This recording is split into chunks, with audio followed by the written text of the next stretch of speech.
Yo, guys, welcome back to the Shout Out with Danny and Dan. Today's guest, we've got Finnlay K on the pod, dude. Thank you so much for coming on the show. Nice one. Thanks for having me. Thank you. We've got loads to talk about. You released a million songs last year. We need to get lots to get into. But first, we're going to hit you with some quick fire questions. Yeah, Go for it. I've got six. They're fairly easy. The first one is, what was the last song you listened to? That I don't. I think it was Geese. I think it was Taxes.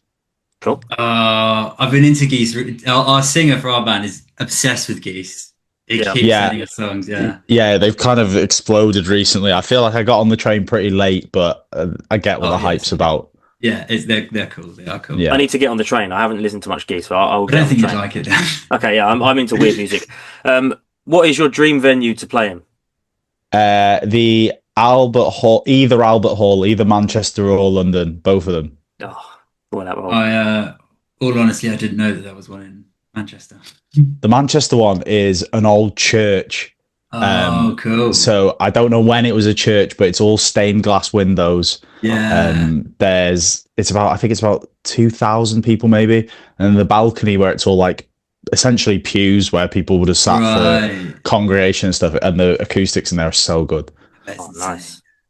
If you could create a festival, what three artists or bands would headline? It can be dead or alive, or you can make a weird combination.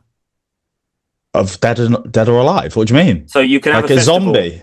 You can't have zombies. No. What three artists or bands would headline your festival? You worded that really weirdly. Apologies. That's all right. The Beatles. Yeah. Oasis, but 1997 Oasis. Okay. Yeah. And who else am I picking? It needs to be. Now I need to go for something cooler.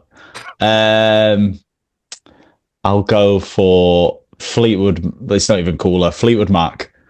That's an expensive lineup. That's expensive. You'd go though. You'd buy a ticket. I'd be there.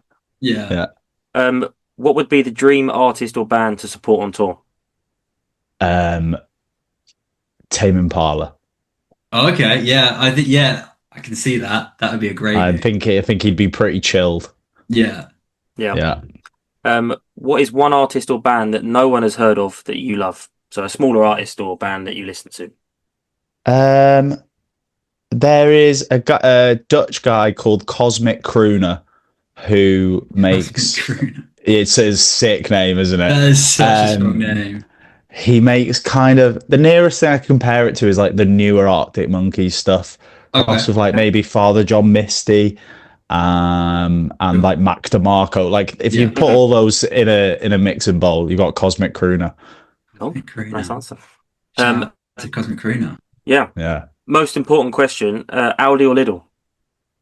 Aldi. Yes, finally, someone's on my side. It's our first Aldi in a while. Every day of the week. Thank you. I feel like Aldi had the reputation of being like the worst one for years, and then has slowly worked its way up through the leagues, through the rankings, with no kind of financial takeover, just grafted. Yeah, got the right management in place, but made some strategic signings in the middle aisle, and then has made its way to the top. Well, it's funny that you said that because they actually just signed my mate Adam, who just started working at the. How many year contract? Just a 1 year contract for now. 0-hour contract. Okay. It's actually But he's putting some real graft in, and he's really trying to turn it around. He's starting from the bottom, but nice. I respect it. I'm glad. Also, I want to go back. You mentioned 97 Oasis. Yeah. And maybe controversial opinion. "Stand by Me" is my favorite Oasis song. And I don't think that's controversial. I've never met anyone who agrees with me on that one, but it's definitely my favorite one. My mate Carl, who I work with on the podcast, his favorite Oasis song is "Stand by Me." Is it? And because I've been to all the Gallagher shows for years, every single time I record "Stand by Me" and send it to him every single time. Oh, that's awesome! You'd have to have one more person to send it to. You're gonna have to send it to us as well. Send it to me. Yeah. Well, I've got about 8 videos of "Stand by Me."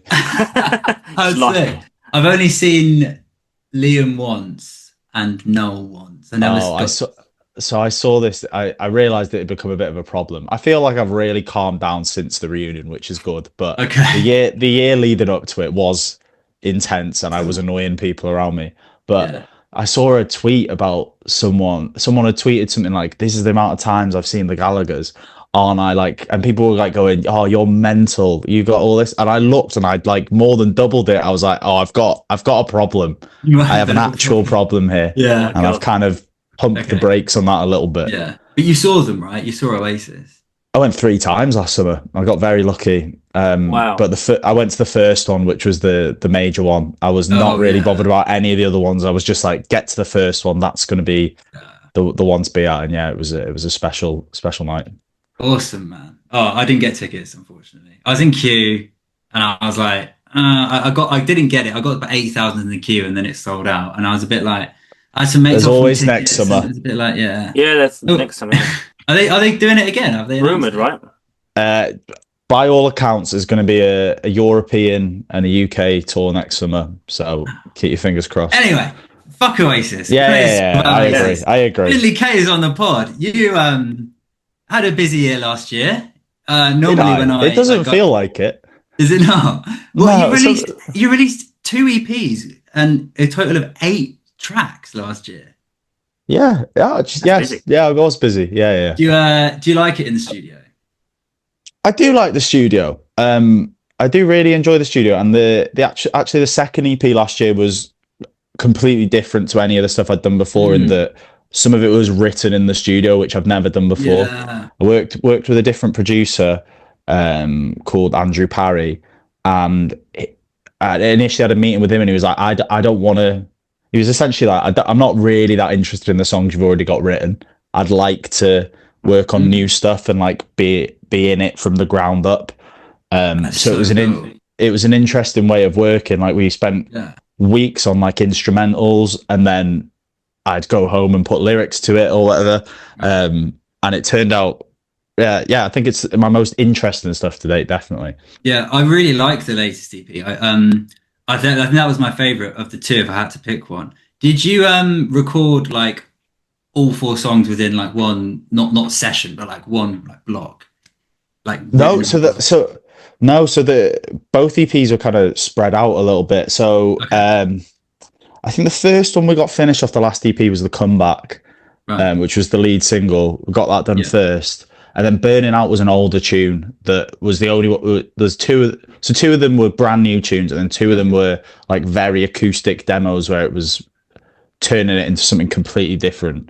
But I think we worked together for about 3 or 4 months, like once a week, just meeting up for a day and trying to work on stuff. So I'd say over the course of like 4 months. Ooh, wow. Yeah, The Comeback, I do want to say, I'm a sucker for that Frusciante plicky bits on the guitar with the chorus. Yeah. So my drummer actually wrote that part. I hope the others don't mind me saying this. He's the most talented member of the band musically, I think.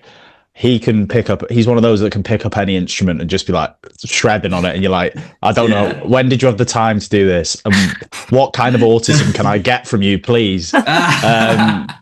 But Dan's looking at you in anger right now. I am the most useful. I can barely play the drums, and that's my job. I can barely play the guitar. You're all good. You're all good.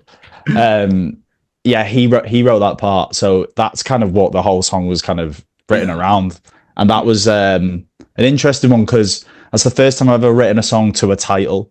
The instrumental was called The Comeback, so I was like, right, what does that kind of mean? Awesome. And wrote it around that. Yeah. Should we talk about, because you're under the name Finnlay K, but I was going to ask you have a band that do you see it as like you're a band that's called Finnlay K, or like how does the dynamic? Yeah, it's a bit of a weird one. Yeah. Like, it's a band. It is a band because the last EP especially we wrote together a lot of it. Like everything previous to that, I'd written everything and kind of taken songs to them and gone, what do you think of this? Whereas the last EP was written together, which was nice. Awesome. And also had that vibe to it. Yeah, Danny. Well, there's a limitation of what I can do on my own, essentially. Like I wasn't lying a minute ago. Like I'm not the best guitarist. I think I'm a decent songwriter that can hold a tune. So that's all I needed to do. And then the band support me and make me better for that. So, but yeah, it is a band dynamic. And sometimes Danny, the drummer that I was just talking about, he's uber scouse. He's as scouse as you can be. And he's a dominating personality. And sometimes I'm just like, yeah, do you know what? You take charge of the Finnlay K band. I'm not bothered. Go on, off you go. Awesome. So yeah. Wait, your drummer's called Danny? Yeah, it's three Dannys. Every band we interview has a Dan. There's two Dans. The last two bands we've interviewed have a drummer called Dan. Yeah, Danny. Dan's the drummer. And then the lad that drove us around when we did a mini tour last year was Danny. So there's a lot of Dannys. Yeah, I think the mums and dads around, I don't know, 94 to 2000 just got really bored. Oh, yeah. Well, you've got Daniel Craig, which I think might have been a big part of it. Was it? No, maybe he's later than that. A bit later, I think. Actually. Daniel Day-Lewis, maybe? Maybe. He was the 90s. There must have been some really fit Dans knocking about. I can't name a single other Dan. I'm trying to think of Dans between that the only one that's coming to mind is a really silly one, which is Daniel Powter. Do you remember Bad Day? Do you know what? That was my first ever CD. It's a great tune. I loved that. Great bit of pop. Daniel Powter, because he was called Daniel, and I went to HMV and I was like, Mum, I want that one. It's a good choice. That's a name I didn't think that would come up on the pod. He's actually one of my biggest inspirations. No, he's not. I've not thought about him for 20 years. You mentioned inspirations, and I wanted to ask, because kind of inspirational wise genres, you mentioned a few different bands, but what goes into your music? Like, what are you listening to yourself? Because I kind of got like Britpop and indie pop vibes, but is there anything else that goes into your music? Yeah, I'd say it's a bit of a weird one. I think like most people nowadays, not even just musicians, I think everyone's got an eclectic taste, because you don't have to, like, Spotify and the streamers are a blessing and a curse. They're a blessing for a consumer, but in terms of being a musician, it's a pain in the arse. But I think everyone kind of listens to everything now, which is great. So I'd say there's influences from all over, but yeah, definitely Britpop and like British indie. I grew up listening to that mainly. And then kind of expanded and got a few more different influences along the way. But I honestly, it's a bit of a weird one. I don't know about you guys, but when I'm writing, I'm never thinking, oh, I'm going to write a song like this person. It's just at the end. And also, like, I can play a song. I played my mate a demo the other day, and he was like, oh, it sounds like John Mayer. I was like, literally haven't thought about John Mayer once during the recording or writing process. It's just those things happen, and you end up just trying to sound what you sound like, essentially. Yeah, it is a funny one, isn't it? I remember when we were in a band, when we started, and we had to like list what our influences were for they were all over the place, and we actually had to think consciously about it. When it just happens, like you just pick these things up, like you said it 100%. So well, you pick them up as you go. Yeah, 100%. I don't think I've ever I think I've listened to more like Beatles and Oasis than anyone else, but I don't think really any of my tunes sound like either of those. Like it's just whatever the song needs. And I guess there is times where we've gone, oh, make that sound like this person's guitar solo, or can the drums sound like I love the War on Drugs' drum sound. I think is my favorite drum sound ever. I don't know what they're doing because I can't do the technical stuff. Yeah. But I love their drum sound. So every time I'm in the studio, I'm like, can we make it sound like the War on Drugs? But I don't think I'd ever list them on my like influences as like that's who I write like. Yeah. We literally had a conversation with the last guest we had about how genres are completely breaking down now, and people just make what they want to make. 100%. That's what one thing I love so much about what we do on the podcast as well, is because we're interviewing bands that so early on in their careers, they're really just figuring things out, and it's so hard to describe specifically what it is, which is why you just have to listen to the music at the end of the day. Yeah. I'd say like there's been on even just single EPs like Remedy, which was the first one last year. The 4 songs on there all sound completely different and wouldn't even be on the same playlists, but they're just what I was writing at that time. So it's kind of more a reflection of me than my kind of like influences, I guess. I want to talk about one single, because my favourite, not that you should have favourites, but I've got a favourite, it's Cherry. and you released the live version this year. Like, what? Because that's from the MS Bank Arena, right? I've got that correct and getting the venue right. The roar at the end of that track. So the track's beautiful, and then like you finish it and you get a roar from the crowd. What's it like playing live and you get that kind of feedback? Because a lot of artists is like playing these kind of smaller rooms at a minute, and then to eventually build up to something like that. What's it like? Yeah, so I'm very lucky in that I get to do that sort of stuff with work. So I work on a comedy podcast, and that has allowed me opportunities to play to thousands of people, which is normally reserved for people much later in their career and stuff. But yeah, the lads let me play that song with my band at our show. So there was like 7,000 people there, which honestly, it's the most fun I've ever had on stage. Yeah. I was so happy to have my band with me as well, because the last time I did it, I just played a song on my own on the acoustic, and it just wasn't quite the same. But to turn to them and on the video, I'm not a very smiley person in general, but on the video, I can't stop beaming, and people knew the words and stuff. It was crazy, and I get why people get hooked to that adrenaline rush. It is quite something. Yeah. Totally. That, I mean, it's a great tune, and that live version is really hits hard. Do you gig a lot? I'm sorry, I'm not very familiar with your like gigging schedule. How often do you guys get to? We actually haven't. You know, I think I think there's. I was talking to someone about this recently. I think there's maybe from the outside looking in, there's a bit of a preconception with people that don't know me or have never chatted to me, like in the industry, which is like, oh, it's that guy that's on that podcast and he kind of does music.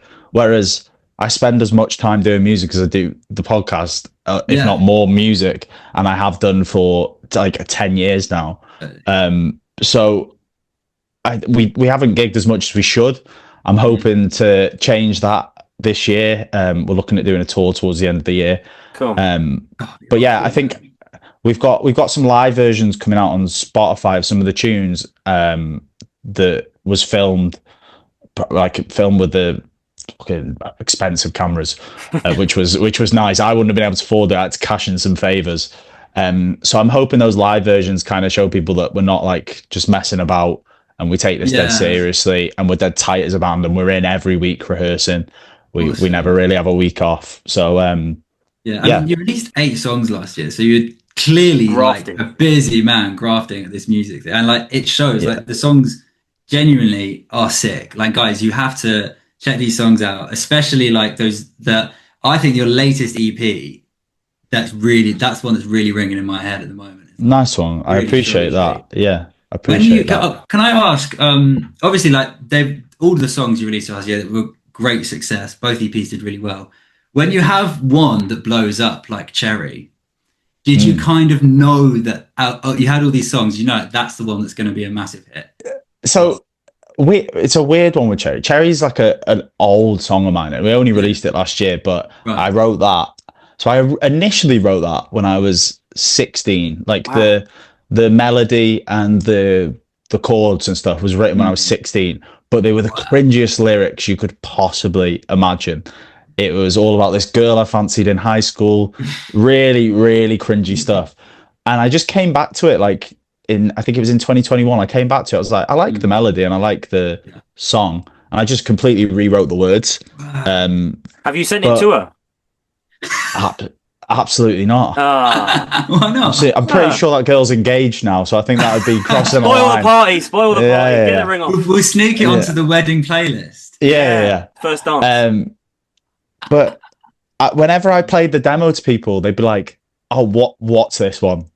Whereas I'd always be, I'll be honest, it's not my favorite of mine, but that's completely fair. Like everyone has their own favorites, and some of the ones that are my favorites, people are like, meh, and you're like, oh, you just got to kind of accept that. That's just part of making stuff.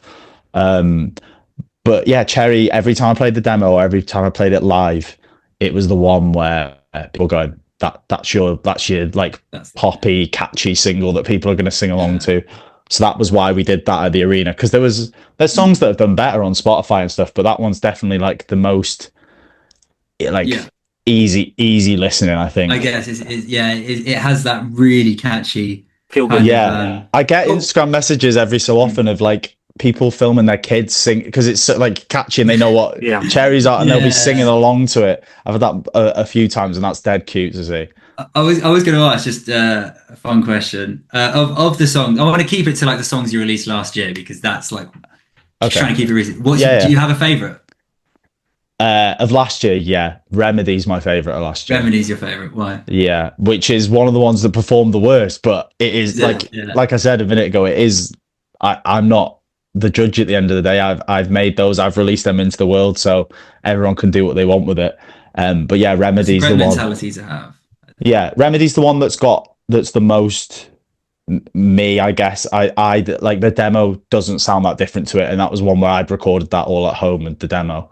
And then took it, and we didn't really change anything. So it was nice that was kind of like the finished idea. Awesome. So, what's next? For me? I thought that was a little production meeting. You took I didn't know what was going on there. We'll run out. Who's on tomorrow? What can people expect for 2026 from Finnlay K? So, like I just said, we've got this live EP coming out. Which is going to be on Spotify and other streamers, and then also on YouTube, which is the 3 lead singles from the EPs that we've released. Cool. So that's I think I do Outskirts and The Comeback. I think this version of The Comeback is better than the original, to be honest. I really like it. Yeah.